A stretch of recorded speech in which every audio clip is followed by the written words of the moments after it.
Hello literature connoisseurs. Let's begin Chapter 3 of Left Behind. This chapter opens with the crew and passengers exiting the plane.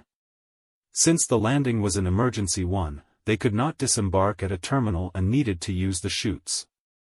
While this is happening, we learn that Buck and Hattie, Rayford's mistress, exchange phone numbers. Buck offers to try and contact Hattie's family in case she is unable to get a hold of them first. She learns he is a reporter and feels bad for trying to stop him from taking the phone apart. This makes no sense, because regardless of him being a reporter, he doesn't have the right to break the airline's property. Buck makes a snide comment about her trying to send him to his room for being a bad boy. Not sure if this is supposed to be a joke, but it seems like an inappropriate thing to say to a stranger. I could expect this among friends but not with a total stranger. This makes Buck sound like a young child and not an adult. This type of juvenile writing distracts from the story, because we are expected to believe that this is a serious time, rather than making the characters sympathetic so that the reader can like them. The authors instead made him act like a child so that the reader becomes bored. The authors fail to realize that during times of disaster most people come together as a community and try to help each other. Stuff like this makes reading this tale unbearable, because it shows the authors have no realization of reality. So the woman that Buck was trying to help find her naked husband. She causes more trouble because she refuses to slide down the chute. The captain, Rayford, is nowhere to be found, and it seems odd that he abandoned everyone instead of making sure his passengers disembark safely. Buck steps in and speaks as if he is an agent for the airline and tells her how the problem is going to be solved. Odd that the pilots nor the flight crew are available to help the passengers. So an a-hole of a reporter is forced to step in. What a terrible airline to fly. Makes me think of the movie Dodgeball when the character played by Ben Stiller was doing a commercial and he tells his viewers that he is better than them. I feel the airline takes the same view of their passengers. Buck goes to the chute and decides to show off and tries doing some flips as he jumps and hits his head on the ground. He walks away holding his back side of his head as it bleeds.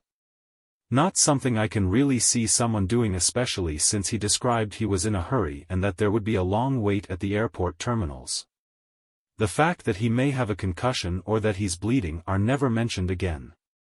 The scene changes back to Rayford, who has come out of hiding and is described as caring about his passengers. Not believable since he hid in the cockpit the whole time. The pilots are offered a ride to the terminal, but Rayford refuses and threatens to write up his co-pilot for accepting the offer. This makes no sense and is another example of the disconnect of the novel.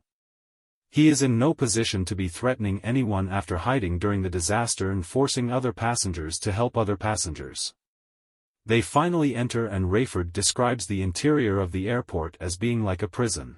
Everyone is packed together trying to make phone calls to the outside world to learn about their families. Odd that such evil people would care about others. Seems like morality isn't limited to Christians and their beliefs. Usually pretty vain of religions to think only they can be moral. Anyone else is often described as being vain or selfish. The real truth shows otherwise. Rayford enters the pilot's area and sees news stories of pregnant women that have lost their babies.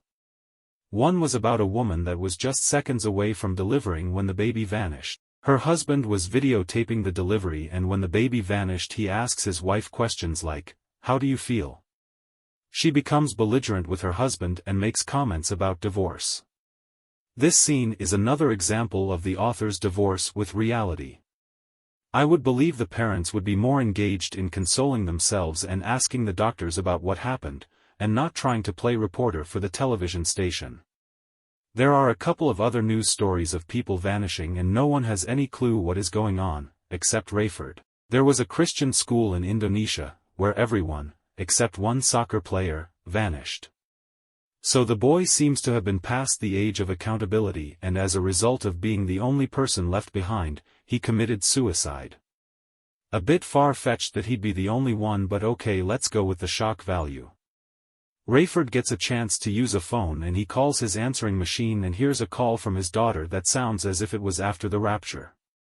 He leaves a message for his wife, then has someone yell at him that there are others waiting to use the phone. He collects his belongings and leaves. It gets mentioned that his wife had been giving him gifts as part of a marriage book she was reading.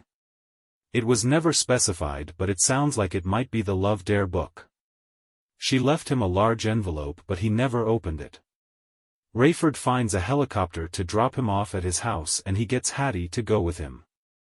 He says he now has no physical attraction to her but wants to make sure she's safe.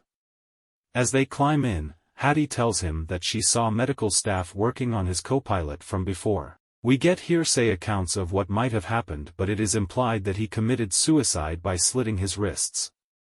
There is talk that numerous people have committed suicide at the airport. My problem here is that slitting your wrists will not instantaneously kill you. It takes a very long time for enough of the blood to drain out that a person will die. Usually suicides that attempt to kill themselves by slitting their wrists will lay in a bathtub of warm water to help the blood flow more freely. Some even take medicine to make them sleep so they are not agonizing while they wait. So I don't know why they use this measure, when there are quicker and more successful ways to do it. But then we really don't know what happened because all there is rumor. Rayford thinks about suicide himself briefly but then realizes that he has his daughter to think about. He suddenly realizes he has no interest in Hattie whatsoever. Here again, I'm not quite convinced of this. After months of no longer wanting his wife to just instantly feel he can't live without them seems strange. If this were real and his wife and son vanished, I would expect him to be driven more into the arms of his mistress in order to cope with the loss. I suppose we can say this is the initial shock, but it still seems strange. In this, the authors try to paint Rayford as still being a faithful husband. Scene goes back to Buck. Here we get a look that the novel takes place in the early 90s. Buck gets annoyed that because everyone wants to use the phones, he can't take one apart in order to plug his modem into it. This shows how far technology has come because now we can do the same by turning on Wi-Fi on cell phones. Buck entered the airport personnel offices and was able to connect his computer to download his emails. I'm surprised that he alone was able to do this. If security was this lax, you would see a lot more people trying to do this. I've worked TSA security in the past and these areas of an airport require a special badge and fingerprint and access codes to enter restricted areas, like the one Buck just nonchalantly walked into.